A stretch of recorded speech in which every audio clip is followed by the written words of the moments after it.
Oi, gente.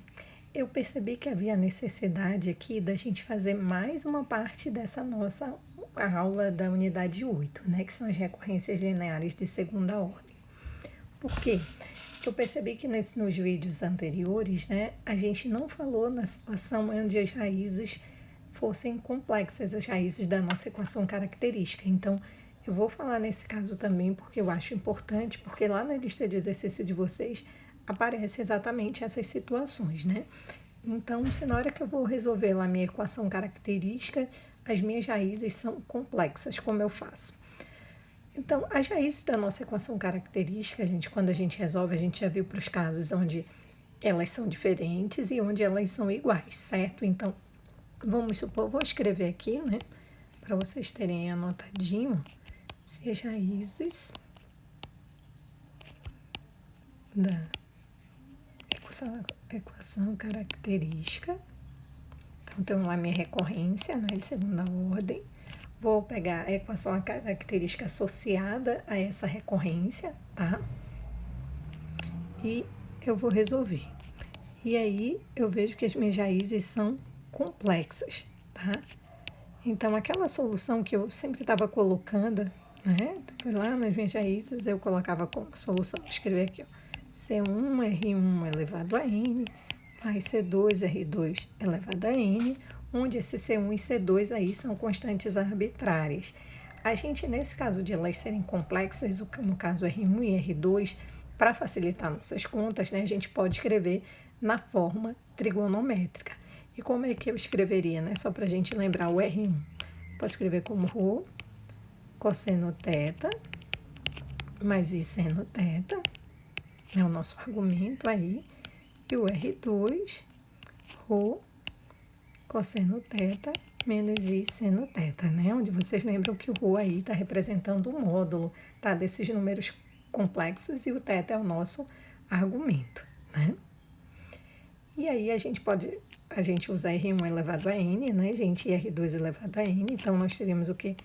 ρ elevado a N, cosseno de N θ, mais I seno de N θ. E o R2, ρ elevado a N, cosseno de N θ, menos I seno de N θ. Tá certo? E aí, então, só para a gente reescrever aqui na forma trigonométrica, né?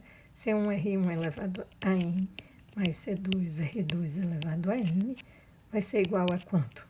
Seria igual a ρ elevado a N, C1 mais C2, né? Só reescrevendo, cosseno de N θ mais I, C1 menos C2, o seno de N θ, né? Peraí aqui,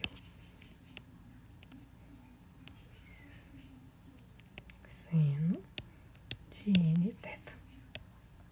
Olha lá, lembrando aqui que C1 e C2 vão ser uma outra constante, vou colocar uma outra constante, né? C'1 e aqui um C'2,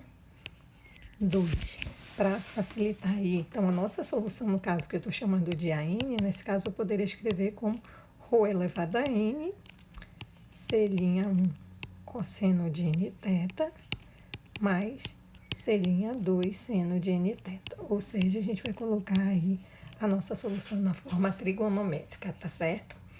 Bora fazer um exemplo dessa situação? Eu peguei um exemplo lá da nossa lista. Eu esqueci de numerar, eu acho que é a primeira questão, a letra I, se eu não me engano, tá, gente? E aí a nossa recorrência, né? A gente ia ter a equação característica, era R ao quadrado mais 1 igual a 0.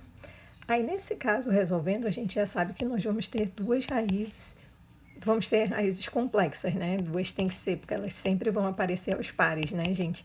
Porque vai ficar R ao quadrado igual a menos 1.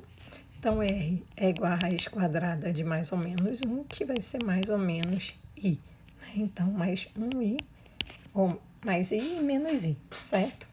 Poderíamos escrever a solução, vou chamar ela de xn de C1 I elevado a N mais C2 vezes menos I elevado a N. Ou, na forma que nós acabamos de ver aí, na forma trigonométrica, né? A gente vai colocar aí ρ elevado a n. O ρ, nesse caso, é 1, né, gente? Vai ser um módulo desse número complexo que é o i. Então, vai ser 1 elevado aí a n vai ser 1 mesmo. E aí, nós vamos ter C1. Ah, temos que ver o argumento, né? Quem vai ser aí o nosso argumento? O ângulo, eu vou pensar o quê? É n θ, né? Mas quem é o θ? O θ, no caso seno, é a parte imaginária, né? Dividido pelo argumento. E o cosseno é a parte real dividida pelo argumento. Ou seja, o seno vai ser 0 e o cosseno é 1, não é isso?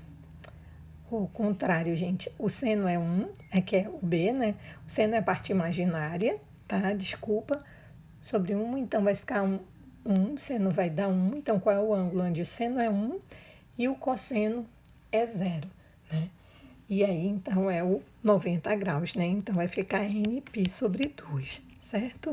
Mais C2, né? Seno de nπ sobre 2. Tá? A gente pegou π sobre 2, né? E todos os outros ângulos aí, quando eu der as voltas, vai ter o mesmo seno e o mesmo cosseno, correto? E aí, então, essa seria a nossa solução. Não precisando aí desse colchete, porque a gente não teve o...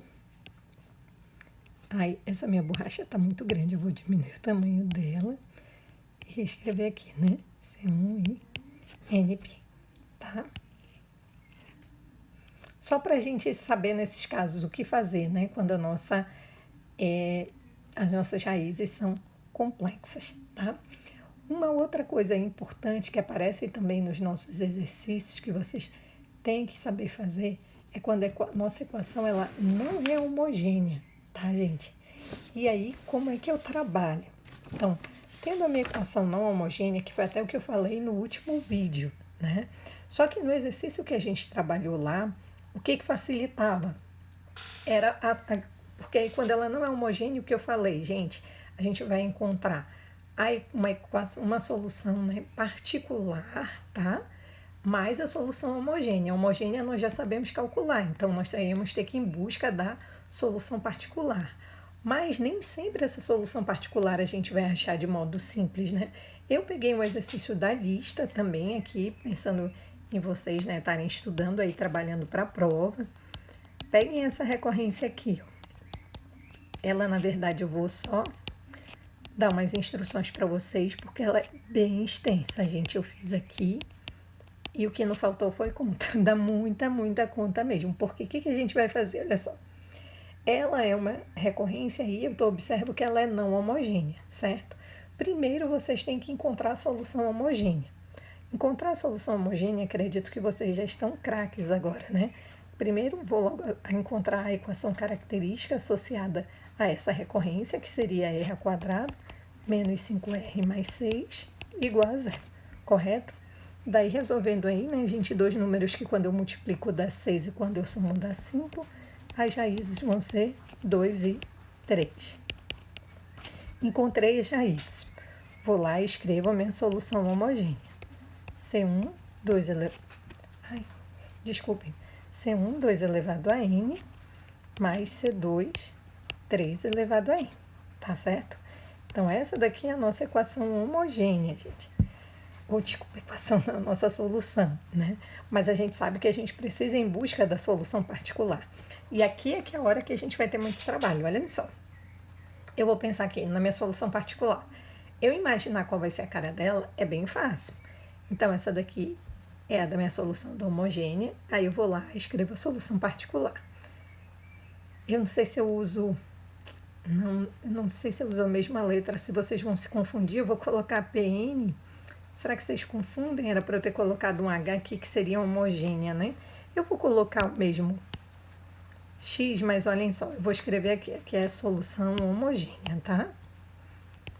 Solução homogênea, né? Agora, nós vamos em busca da solução particular, tá certo? Então, eu vou atrás da solução particular. Vou chamar ela de YN, tá? Só pra gente não confundir ali com XN. Olha o que vocês vão fazer. qual vai ser a cara dessa solução particular? Aí vocês vão olhar para cá, ó, gente. Lembrem, se o YN for uma solução, ele vai satisfazer essa igualdade, correto? Então, ó, YN, eu digo para vocês, é solução. Aí vocês já sabem que ela satisfaz essa equação, se ela é uma solução particular da nossa recorrência. Ou seja, o YN vai dar o quê, gente? Uma equação aqui, um polinômio de grau 1, mais uma exponencial de base 3. Vocês concordam? Então é nisso que vocês têm que pensar, ó. Polinômio de grau 1, exponencial de base 3. No nosso caso, a gente tem que ter cuidado, que a gente já observa que nós já temos aqui, ó, 3 elevado a n. Então, é por isso que a gente vai multiplicar por n esse 3 elevado a n da nossa solução particular. Então, na hora que vocês forem escrever a solução particular, vocês vão dizer, ó, a solução particular é, se o YN ele satisfaz essa equação, ele é uma solução, ele satisfaz essa equação. Se satisfaz, então vou ter uma equação do primeiro grau, ou polinômio de grau 1, então vou botar n mais b, né? Mais uma exponencial de base 3, aqui, que seria 3 elevado a n. Então, seria c vezes 3 elevado a n. Mas só que 3 já é uma solução da equação característica. Então, n vezes 3 elevado a n. Eu espero que vocês estejam me escutando. Vou até falar mais alto, mas está começando a chover aqui muito forte. Então, gente, tirando o barulho da chuva, essa seria uma solução particular. E olha o que vocês vão ter que fazer agora, gente. Se a solução tem que satisfazer a nossa recorrência, então eu vou substituir na recorrência. Então, vocês têm que pegar lá a recorrência de vocês, que é essa daqui, tá certo? Então, eu vou pegar lá um xn mais 2 menos 5xn mais 1, mais 6 vezes xn, e vou igualar a n mais 3 elevado a n. Só que aí eu falo para vocês que vocês vão ter trabalho agora, porque é o seguinte, gente, quem é xn mais 2?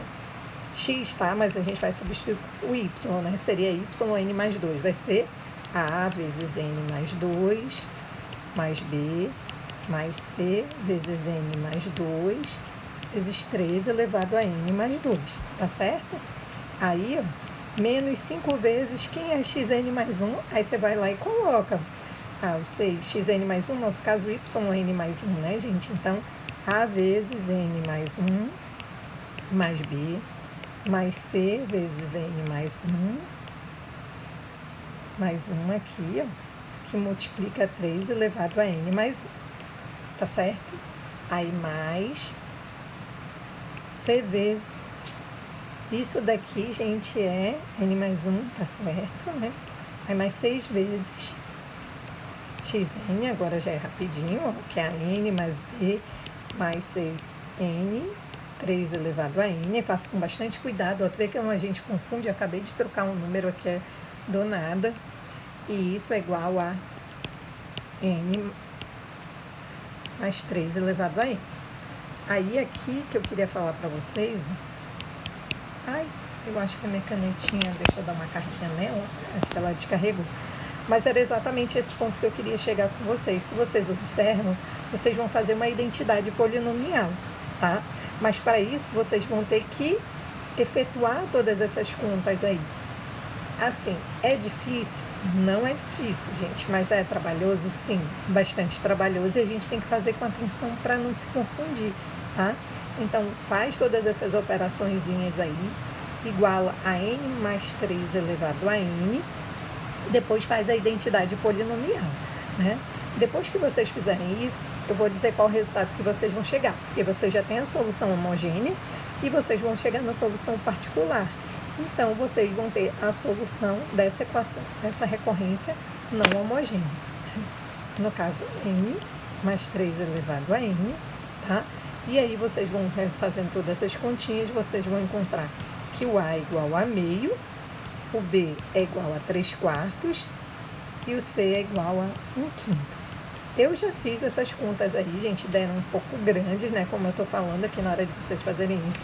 E aí vocês encontram a solução, porque a solução de vocês vai ser essa solução particular, que é meio vezes n, mais 3/4, que é o b, mais o c, que é 1/5, n vezes 3 elevado a n, mais a solução homogênea que a gente tinha lá no início, tá? Ah, professora, por que a gente multiplicou por n? A gente só multiplicou por n aqui, ó, porque a gente já tinha o 3 como a solução ali da nossa equação característica, né? Então, da nossa solução homogênea, a gente ia aparecer 3 elevado a n, por isso é que a gente fez isso, tá? Mas era isso que eu queria trabalhar com vocês. Vão aparecer outras situações aí nessa mesma questão mais simples do que essa, né? Não, acho que não tem nenhuma que dê mais trabalho do que essa. E vocês vão proceder aí da mesma maneira, né? Indo lá, encontrando a solução particular e a solução homogênea, tá certo? Qualquer